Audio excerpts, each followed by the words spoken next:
Good morning children.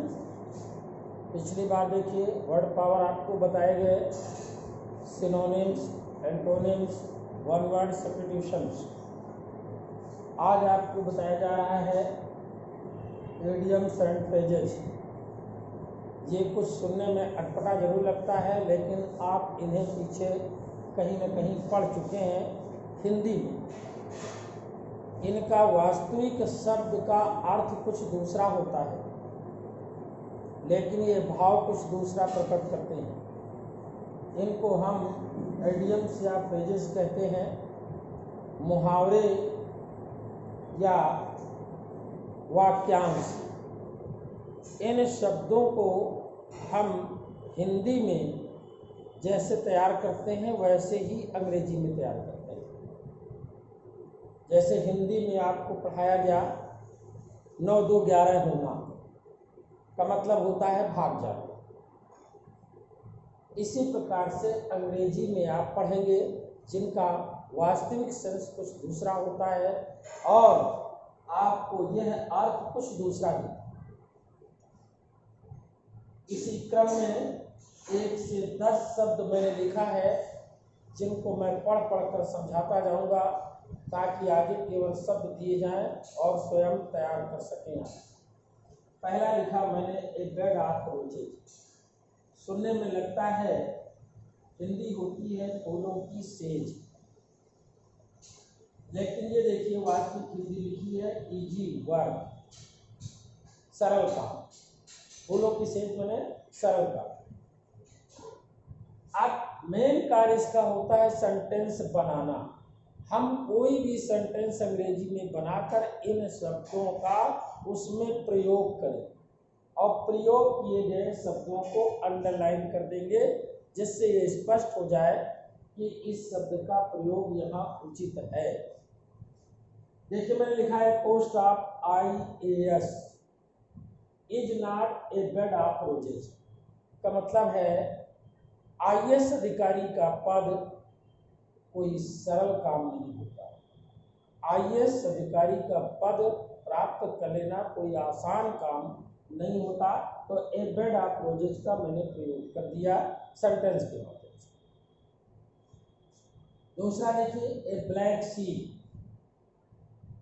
Direct अर्थ निकाला जाए तो लगता है काली भेड़, लेकिन ऐसा नहीं है। ये लिखा है देखिए ए में फेलो माने बदनाम आदमी या बदनाम व्यक्ति, एक तुच्छ व्यक्ति। प्रयोग किया है मैंने there is a black sheep in every family. हर परिवार में कोई बदनाम व्यक्ति होता है। A bone of contention, a cause of dispute, झगड़े की जड़। ए बोन ऑफ कंटेंशन की हिंदी होती है झगड़े की जड़। देखिए कैसे प्रयोग किया हमने। Kashmir is a bone of contention between India and Pakistan.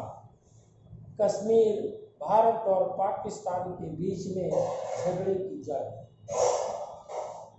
अगला देखिए ए bottle neck,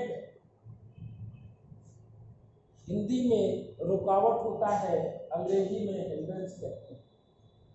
in spite of all the bottlenecks, यानी बहुत सारी रुकावटों के बावजूद ही सक्सीडेड इन द बैटल, वो युद्ध में सफल हो गया। तो ये देखिए बैटल नेक का प्रयोग हमने किया, जिसकी हिंदी रुकावट या बाधा होती है। इस क्रम में 5 नंबर में देखिए डार्क हॉर्स। डायरेक्ट हिंदी निकाले काला घोड़ा, लेकिन ऐसा नहीं है।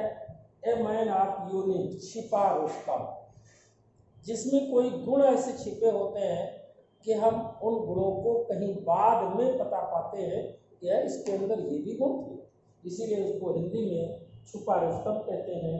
Sudhir is a dark horse, Sudhir is a dark horse और हिज स्किलनेस,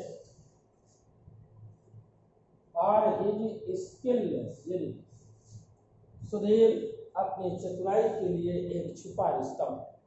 कहीं उसने प्रदर्शन कर दिया होगा, जिससे बाद में पता चला कि ये तो एक डार्क हॉर्स है, छुपा रुस्तम। 6 नंबर में a fair weather friend, Hindi में कहते हैं सुख का साथी, a person of good time, जो अच्छे समय में केवल दिखाई दे उसको ए फेयर वेदर फ्रेंड कहते हैं।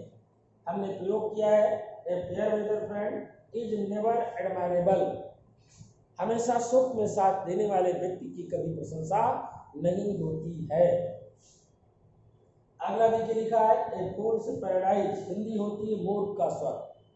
अटोपिया कहते हैं a selfish man always lived in a fool's paradise, एक स्वार्थी व्यक्ति सदैव अपने ही स्वर्ग में रहता है, यानी मूर्ख का स्वर्ग ही उसे पसंद होता है।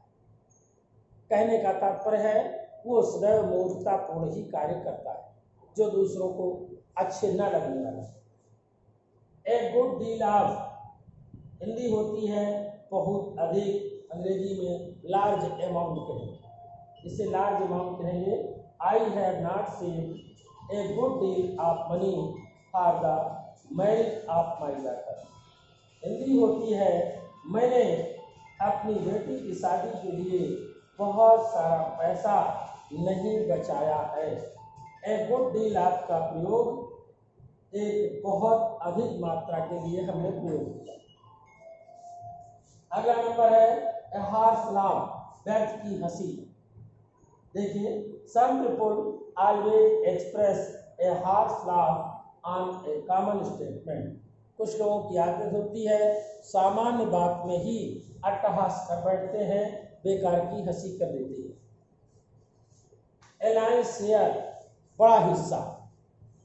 देखिए हमने प्रयोग किया है the eldest son got a lion share of father's property, बड़े बेटा ने अपने पिता की संपत्ति का बड़ा हिस्सा प्राप्त कर दिया। इस प्रकार से 10 वाक्यों का हमने प्रयोग करके दिखाया और ये भी आपको प्रदर्शित कर दिया कि इनका अर्थ कुछ अलग होता है, अर्थात इन्हें याद करना पड़ता है।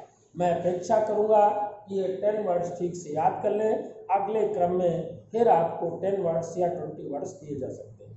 थैंक्स।